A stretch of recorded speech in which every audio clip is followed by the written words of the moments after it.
Hello everyone, सबैजनालाई स्वागत छ। यति बेला चाहिँ अहिले म छु तास्मेनियाको स्प्रिङफिल्डमा रहेको द साइडलिङ लुकआउटमा र यहाँबाट देख्न सक्नुहुन्छ प्रकृतिको मनोरम उपहार, पहाड र हरियाली एकदमै सुन्दर, शान्त, विशाल। यदि तपाईहरुलाई पनि एकदमै पीस, शान्ति चाहिन्छ भने चाहिँ यहाँ आउन सक्नुहुन्छ यो मनोरम दृश्य हेर्नको लागि। भने यहाँबाट चाहिँ हामीले के देख्न सक्छौं, यदि तपाईले यसको उपयोग गर्नुभयो भने यसले चाहिँ टाढा टाढासम्म रहेका दृश्यहरू देख्न सकिन्छ यहाँबाट। र यहाँ राखिएको छ, हामीले यहाँबाट बास स्ट्रेट देख्न सक्छौं, जुन चाहिँ बास स्ट्रेट भनेको चाहिँ मेलबर्न र तास्मेनियाको बीचमा रहेको समुद्रलाई भन्ने गरिन्छ।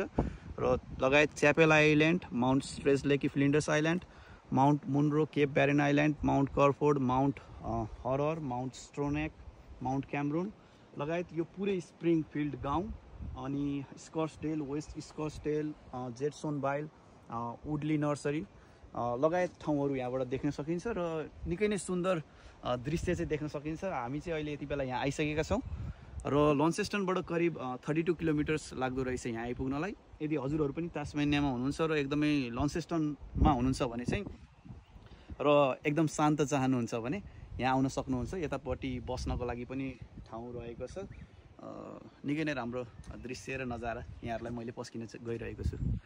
सम्झन्छु म यो छोरी आँसुको ढिका खसाई, यो बिरानो मुलुकमा बस्दैन माया बसाली।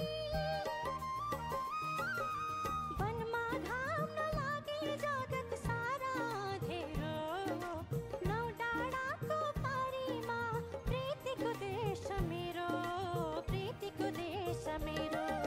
लाग्दछ मलाई रमाइलो पाखा पखेरो, हिमाल चोली मन्तिर पानी भर्ने बाँधेरो। लाग्दछ मलाई